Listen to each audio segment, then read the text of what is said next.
as drogas, né? Esse é um tema que frequentemente você vai discutir quando vocês ingressarem na polícia, né? Porque, vez por outra, você vai estar se defrontando com questões de combate às drogas, né?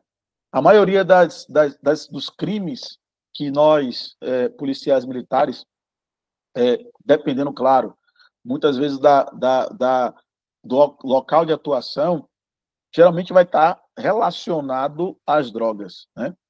Mas a gente precisa entender algumas questões, porque quando a gente fala do combate às drogas, não são todas as drogas, porque existem drogas lícitas e drogas ilícitas.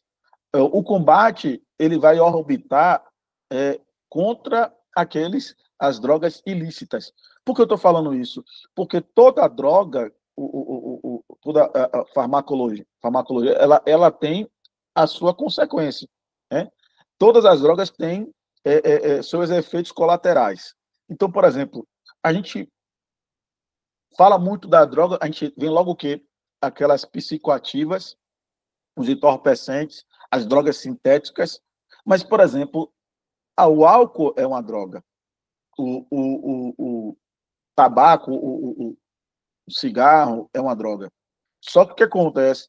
Essas drogas legítimas, a gente não para refletir ou mensurar os efeitos dela, né? Inclusive, recentemente, olha o que eu estava falando, Leal, da questão da leitura de mundo. Eu estava assistindo um documentário sobre aqueles cigarros, né? Como é que chama ele? Vape, né? Acho que não sei como é que é aqueles cigarros eletrônicos, né? E em alguns países, esses cigarros eletrônicos, eles foram liberados, foram incentivados até por alguns governos, só que agora eles estão vendo uma consequência danosa dessas drogas. E muitos deles estão combatendo essas drogas através do quê? Da elevação das taxas, de algumas restrições alfandegárias. Então, eles perceberam que a consequência dessas drogas não seria, vamos dizer assim, na balança, né? Não seria tão, vamos dizer assim, aceitável do que a utilização dela, ou a liberação, ou o franqueamento, né, das drogas. E isso aconteceu com vários outros tipos de droga, como o álcool, como o tabaco. Não sei se chegou no tempo de vocês, mas houve uma época em que algumas propagandas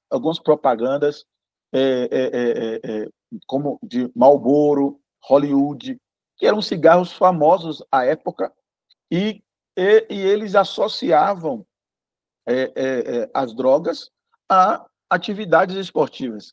Aí eu pergunto para você, qual o cara que fuma que vai ter um pulmão, um pulmão de atleta que vai ser corredor, se ele faz uso de cigarro, né? Mas essa era a pintura, né? Era a imagem que era criada de que o cara que fumava era o cara bonito, era o cara...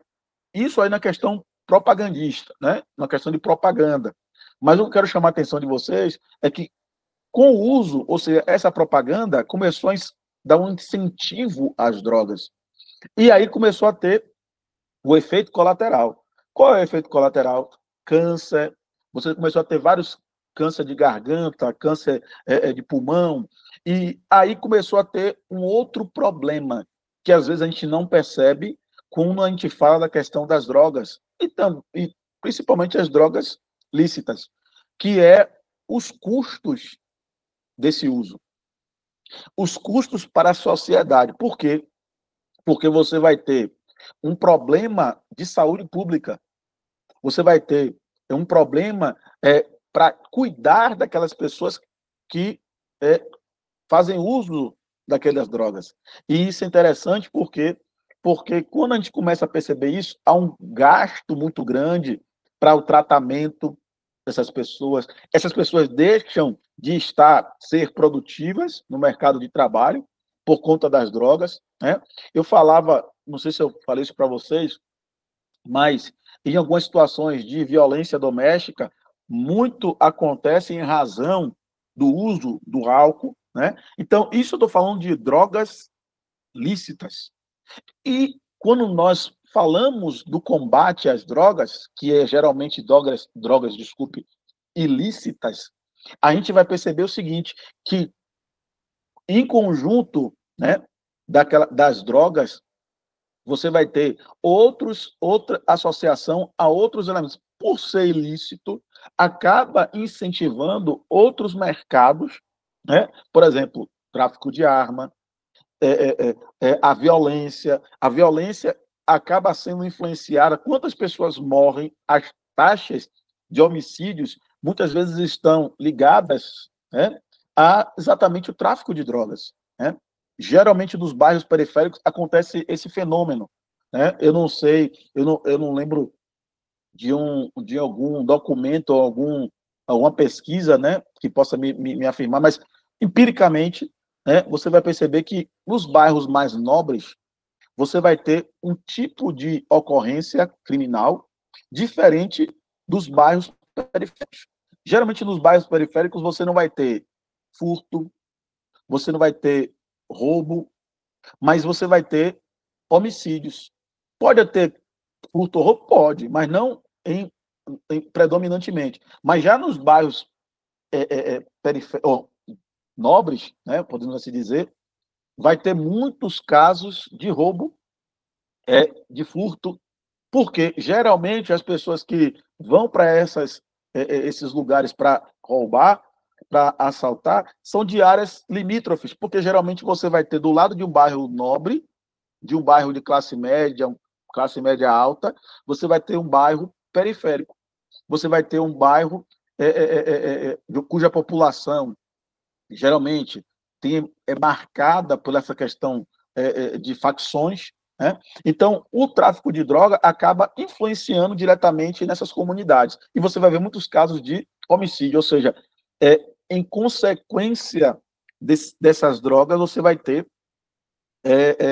a morte de muitas pessoas, geralmente jovens, negros, né, de periferia.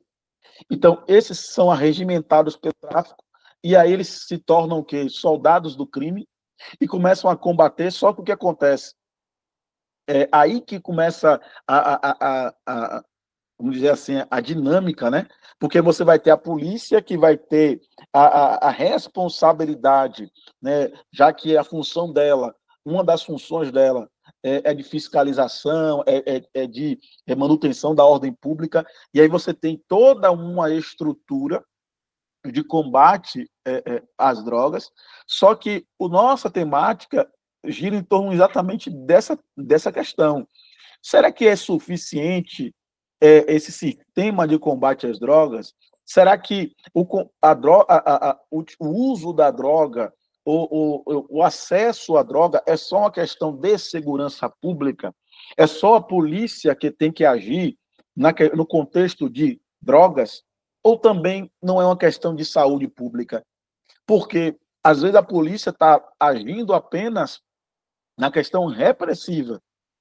A polícia está agindo naquilo que ela pode atuar, né? Então, mas ela não é absoluta. Ela vai ter alguns limites. Então, às vezes, a gente tem esse combate, e aí eu lembrei de um mito, né? O mito grego, que é Ouroboros, que às vezes ele pode ser uma serpente ou pode ser um dragão, né? Que ele é um círculo que fala sobre a eternidade, né? Mas fala sobre a constância, a renovação do ciclo, né? Então, o Ouroboros, ele está sempre o quê? Tentando, no caso, comer, né? A própria cauda. Isso num ciclo. E por que eu estou falando isso? Porque quando a gente fala do combate às drogas e fala da questão da ação da polícia, a gente percebe que cada vez mais há um uso de drogas, às vezes não a mesma droga, porque com a evolução da sociedade ou com as mudanças sociais, você vai ter novas figura, novos tipos de droga, né? Por exemplo, minha época tinha maconha, cocaína. Hoje você tem, aí já tem LSD, tem outros tipos de droga, tem drogas que atingem, e o poder de vício, né, de tornar a pessoa dependente, o poder de dependência é muito maior, e os danos para a pessoa é muito maior. Então, aí você vê, começa a analisar que o papel da polícia é secundário. O papel da polícia não vai ser para resolver o problema. E aí alguns policiais usam aquele, vamos dizer assim, o senso comum, né, diz, não, a gente está enxugando gelo. Por quê? Você pode pegar várias, vamos dizer assim, reportagens, ou melhor dizendo, resumos de ocorrências, né? E você vai ver, a polícia apreendeu toneladas de drogas. A polícia apreendeu tonelada de maconha, tonelada de cocaína. Apreendeu quilos de cocaína. Só que aí você para e pensa e vê que, mesmo com tantas apreensões, você continua com uma quantidade enorme de drogas. Em alguns espaços, em alguns lugares, como o velho continente, né? O continente europeu, se paga muito. Países asiáticos também se paga muito por pequenas gramas de droga, porque lá a fiscalização é um pouco maior, em alguns casos, como a gente vê casos de brasileiros que foram condenados à morte, porque alguns países asiáticos, quem comete crime, né, de tráfico internacional é condenado à morte, né? Então você percebe que esse combate às drogas às vezes está sendo insuficiente. Por quê? Porque não consegue atingir a essência, não consegue atingir o que de fato. E aí que vem a questão, Léo, de a gente pensar qual seria a solução disso. Será que a manutenção desse status quo, dessa forma de combate, seria suficiente? O que a gente poderia pensar para mudar? Será que é só o papel da polícia nesse combate? Será que outros atores não poderiam atuar? Será que só a polícia combatendo o tráfico? Aí, diga-se de passagem que você, quando pensa sobre combate às drogas, você vai ver uma limitação dos órgãos de segurança, porque eles não podem estar em todos os lugares. Só um exemplo. Quem fiscaliza os iates clubes, ou desculpe, iates clube, né? Quem fiscaliza? Quem vai lá no iate para ver se tem droga? Não. Outro exemplo. Quem consegue fiscalizar todos os aeroportos? Mas aeroportos oficiais não, aeroportos clandestinos. Quanta a quantidade de lugares, fazendas que você tem condições de pousar e que não são fiscalizados. Então, a quantidade de droga, você percebe, sem falar a criatividade, né? A criatividade daqueles que, por ser ilegal, né? O cara coloca a droga no tanque do combustível, coloca a droga nos grãos, coloca a droga em compartimentos de carga, e por aí vai. Ele coloca a droga no container. Então, você vai ver que não tem como você mapear, não tem como você dizer, a gente está com todos os lugares, todos os possíveis lugares de acomodação de droga para poder solucionar o problema. Não, o problema continua crescendo, e às vezes, aí já é um tema até de uma outra redação nossa, que é a questão que a gente começa a ver bolsões de uso de droga, né, como a Cracolândia, e isso faz nos refletir. Essa forma que a gente está utilizando para combater as drogas é suficiente? Só a polícia vai resolver? Só esse caminho que nós estamos trilhando vai resolver? Entendeu? Então aí a gente começa a... Passa aí, por favor, Alexandre. Se eu estiver adiantando, vocês podem me perguntar aí, viu? Pode passar, não. Então, a contextualização a gente já falou um pouco. Pronto. O tema é a suficiência da política de combate às drogas no Brasil. E, diga-se de passagem também, dentro dessa política, existe uma guerra, né? Uma guerra, vamos dizer assim, declarada, né? E que, às vezes, a polícia é tanto algoz, como também vítima dessa política. Por quê? Porque você vai ver pessoas que são mortas em combate com as forças de segurança e também agentes que muitas das vezes a gente não é, às vezes nem é noticiado ou não é dado a devida evidência, né? Mas muitos agentes morrem exatamente por conta dessa política de combate às drogas do Brasil, né? E aí vai caber vocês, no seu texto, dizer se isso é interessante, se isso é válido, né? Se essa política de combate às drogas do Brasil ela é eficiente ou não, né? Então, passe aí, por favor, Alexandre. Por favor. Pronto. Então, que vai para a nossa redação de hoje, né? Então, um aluno nosso perguntou acerca dessa questão do tema, né, na redação, e eu sempre julgo interessante vocês pegarem palavras-chave. Por exemplo, se eu estou falando de política de drogas, eu já tenho que começar falando algo relacionado ao tema. Não preciso repetir o tema todo, mas as palavras-chave eu já tenho que pegar para situar o meu corretor, né, no meu tema. Então, ó, a política de drogas no Brasil mostra-se ineficiente. Aí eu já estou me posicionando. Mostra-se ineficiente, isso porque os governos condicionam. Lembra que eu acabei de estar discutindo que não é só uma questão jurídica, não é só uma questão de segurança pública, né?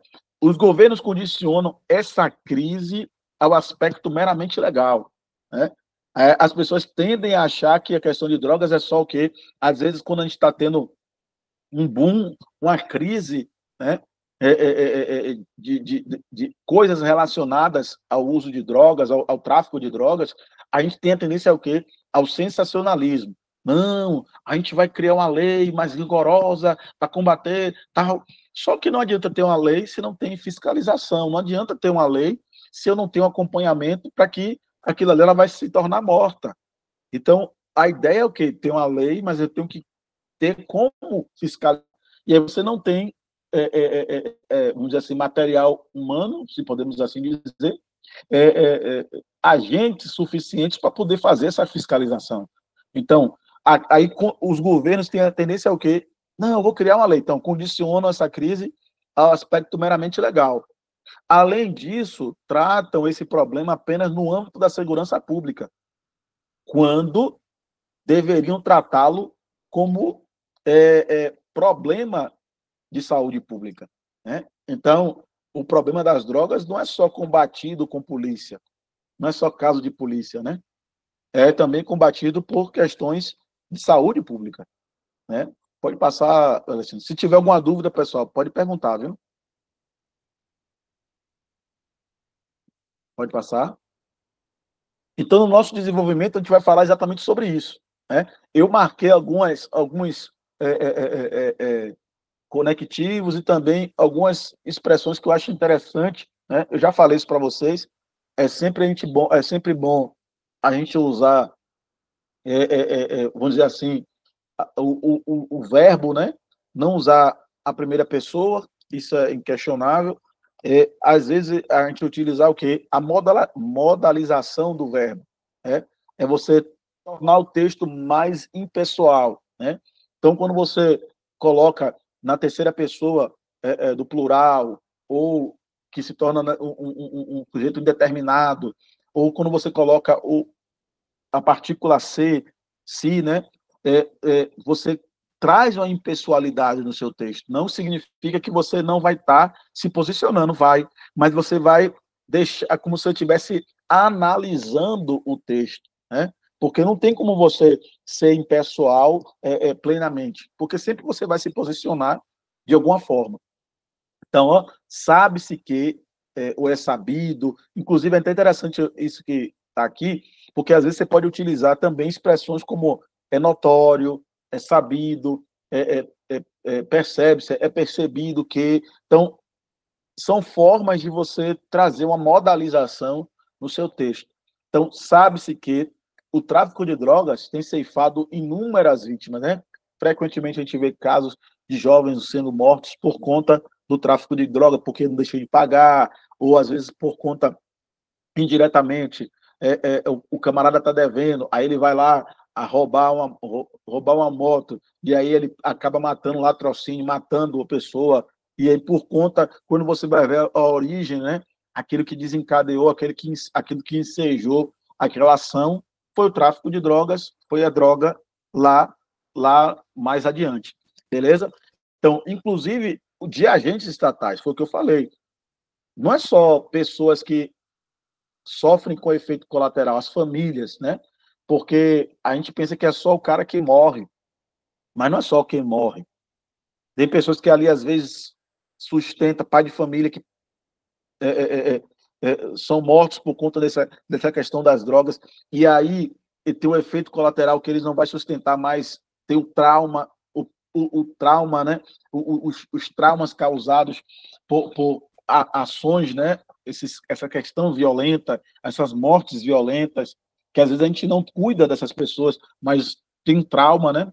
Muito grande. Então, não é só essas pessoas, mas também os agentes, né? Os agentes estatais, porque se um cara morre, um policial morre, e a família vai ser amparada por quem? Vai ser sustentada por quem? Né? Então, o que exige muitos investimentos governamentais, a fim de combatê-lo. Desculpe ali, viu? Nesse caso aí, esse afim não é porque foi erro de digitação. O afim aí seria separado, que seria de finalidade. Afim junto é de semelhança, né? De proximidade. Beleza? Então, a fim seria essa parada ali, a fim de combatê-lo. Por essa razão, alguns defendem que democratizar o uso dessas substâncias solucionaria a criminalidade nos grandes centros urbanos. Perceba, nesse meu parágrafo, eu estou dizendo, ó, tem pessoas que advogam que se você liberar o uso das drogas, as coisas vão normalizar, porque não vai ser ilícito. Ou seja, em qualquer lugar, em qualquer esquina, você vai poder se utilizar. Só que aí eu trago um argumento contrário. Como é que eu trago o argumento contrário? Através do conectivo. Percebam, contudo, vê-se que o uso indiscriminado desses entorpecentes trará consequências danosas à sociedade. Além do mais, aumentará o número de usuários devido ao acesso facilitado, principalmente de consumidores jovens, ou seja, aqueles que, às vezes, por conta do período, né, da idade, eles tendem a querer ser inseridos socialmente, participar de grupos, e, às vezes, para poder, vamos dizer assim, se autoafirmar, eles vão se utilizar de droga, só que a droga tem consequências. A droga, ela vai ter um poder, uma capacidade fazendo com que a pessoa fique dependente muito rápido. Dependendo da droga, aí isso vai causar um efeito muito maior nesses consumidores, que às vezes não têm a capacidade de dizer o não, de dizer que não quer aquele tipo de entorpecente ou psicoativo para poder apenas se inserir num grupo. Né? Passa aí, por favor, Alex. Pronto. Agora, eu peço aí a vocês que vocês tentem fazer o paralelo entre o D1 e o D2. Perceba que, apesar de ter uma estrutura parecida, a argumentação é um pouco diferente. A argumentação, ou seja, a estratégia. Aí eu vou retomar a pergunta de Leal. Perceba, Leal, que eu estou colocando aí informações que fazem com que a minha argumentação, o meu ponto de vista, ele seja corroborado, ou ele seja, vamos dizer assim, eu posso usar uma contra-argumentação, mas perceba que tem um conteúdo, não é algo vazio. Né? eu tenho uma capacidade, eu estou tendo uma capacidade de quê? De argumentar. Eu estou defendendo o meu ponto de vista, né?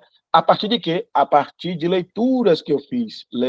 Diga-se de passagem que leituras não é só textos, né? Poderia ser um filme, poderia ser um documentário, né? Você citar um documentário, você citar um debate, né? Isso mostra para o leitor, mostra para o seu corretor que você tem consciência do que está falando e você tem, com substância, você tem elementos para poder defender aquele ponto de vista, né? Então, além disso, nota-se que a questão do uso de drogas deveria ser tratada não apenas pela polícia, mas também pela saúde pública. Segundo a Organização Mundial da Saúde, a OMS, milhares de pessoas morrem anualmente por causa do uso exagerado de substâncias psicoativas. A cocaína, aí olha a argumentação. Eu estou usando dois tipos de argumentação. O primeiro, eu usei um argumento de autoridade, eu estou usando a palavra, né, de alguém que entende, já que eu estou falando nesse parágrafo sobre a questão de saúde, eu estou usando alguém que entende da questão de saúde, e ninguém melhor, no caso aqui, da Organização Mundial da Saúde, né? Porque, ó, não é eu que estou falando, não é Luiz. Não é Luiz que está falando. É aquele que sabe do que está falando nessa área, né? Na área de saúde. Então, ó, essa aqui é a minha primeira estratégia de argumentação. A outra estratégia é o exemplo, né? Então, eu estou dizendo, ó, o exemplo de uma droga tal, tem isso, isso e isso, acontece isso, isso e isso, pode provocar isso, isso e isso. Então, a cocaína, por exemplo, agora perceba que, pelo fato de eu ter modificado, geralmente o quê? Você vai começar a frase dizendo, por exemplo, a cocaína, papapá. Eu desloquei aquela expressão do começo da frase para uma parte da frase, que pode ser no meio ou pode ser lá no final. Quando eu faço isso, eu vou ter que colocar entre vírgulas, né? Por que entre vírgulas? Porque o local dentro da estrutura frasal deveria ser no início. Então, eu desloco essa expressão para alguma parte da frase e coloco entre vírgulas, beleza? Então, por exemplo, exige um uso cada vez mais intenso. As drogas sintéticas, por sua vez, nem sequer se tem um quadro claro de seus malefícios, né? Então, assim, ou seja, nesse contexto, nesse caminho, nesse diapasão, e aí vai, e aí, ó, nesse raciocínio, assim, a organização classificou o uso de drogas. Repare que eu não falei de novo OMS. Eu falei o quê? A organização, né? Eu estou usando um termo sinônimo. A organização classificou o uso de drogas como um problema de saúde pública. Perceba, e lá no final eu estou ratificando aquilo que eu falei lá em cima. O que eu estou falando lá em cima? Eu falei que questão de droga não é só polícia, não é só trocar tiro, não é só prender traficante. Diga-se de passagem que só prende os peixes pequenos, raramente você prende aqueles que são os chefes, os cabeças, não é a cabeça, né? O cabeça, que é o líder, os líderes, né? Que é o cabeça das organizações. Então você acaba prendendo só aqueles que são os soldados do tráfico, né? Aqueles que são os operários do tráfico, né? Mas não, você não prende os magnatas, os CEOs do tráfico. Então, e aí você percebe que quem sofre mais são a população, né? Então, assim, a organização classificou o uso de drogas como um problema global de segurança pública, né? Alguma dúvida, pessoal? Vocês estão caladinhos hoje aí, eu não sei se tá entendendo ou tá degringolando. E aí, vocês estão entendendo tudo aí? Pode continuar? Beleza. Tudo certo para mim. Tudo beleza aqui. Isso. Então, vamos lá. Para a nossa conclusão. Passa aí, por favor, Alexandre. Então, na conclusão nossa, pode passar? Pronto. A gente vai retomar, né, um pouco, fazer um panorama, né? Um resumo daquilo que a gente já trabalhou.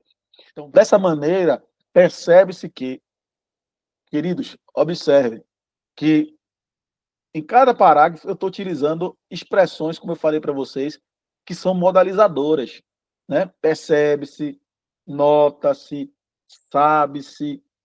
Isso é importante, porque facilita na forma de impessoalização do seu texto, né? Então, dessa forma, percebe-se que a visão limitada de que o problema das drogas resolve-se. Agora, aqui já é diferente, viu? Se liga aqui, viu? Porque aqui não é o mesmo lá de cima. Lá é uma modalização do verbo, né? É para que a gente não dizer assim, às vezes a gente usa isso para não querer o quê? Especificar ou trazer clareza do sujeito, né? A gente deixa meio que solto. No de cá, não. No de cá já é a colocação pronominal no sentido de, dependendo se tiver um atrativo ou não, então resolve-se apenas de forma legal, né?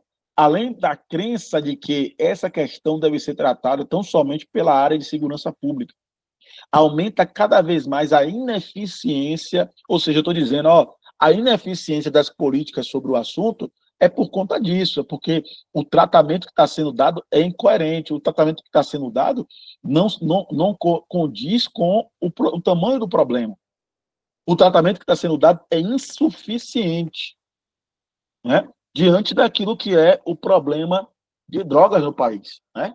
Porque geralmente nas discussões que a gente só tem a perspectiva, é o que a gente chama, dentro da visão castrense e algumas doutrinas, que é a visão de túnel, né? A gente tem a visão que só olhar para uma perspectiva, só visão de túnel, e não tem uma visão ampla, né?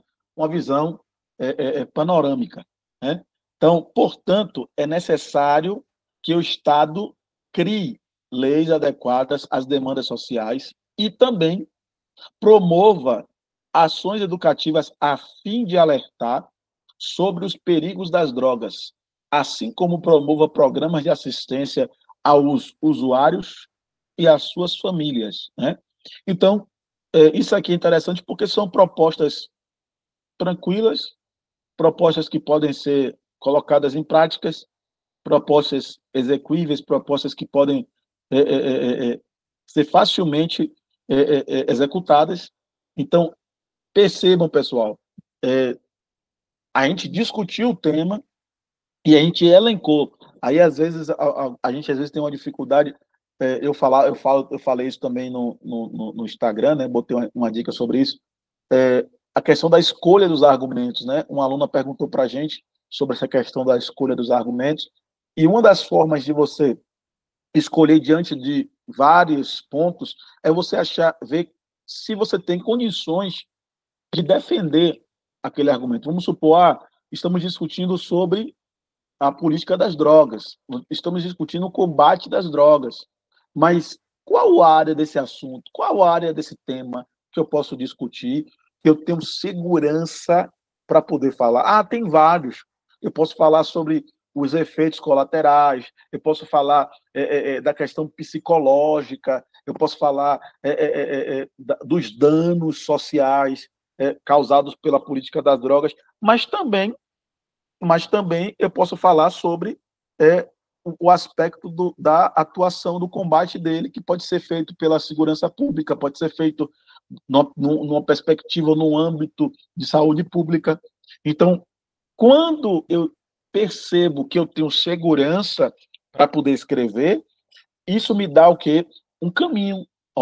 Eu acho que eu posso falar sobre isso aqui, então eu vou usar essa argumentação. Para você não falar de algo que você não tem um exemplo, você não tem uma estatística, você não tem como argumentar sobre aquilo, você não tem segurança. Então, sempre que vocês forem escrever, é uma dica, né? Procurem ver um aspecto ou uma particularidade daquele tema que vocês tenham segurança para poder escrever. E aí, no mais, pessoal, alguma dúvida? Nosso tempo já está se exaurindo, né? Se tiver alguma dúvida, eu fico aberto aí. Se não tiver, eu já agradeço. Mais uma aula nossa, mais uma oportunidade de a gente estar discutindo temas voltados para a segurança pública, né? Então, se tiver alguma dúvida aí, Keila disse que está tranquilo, está tudo favorável, está tranquilo. Iglesias, ficou calado aí, Iglesias? Tem alguma dúvida?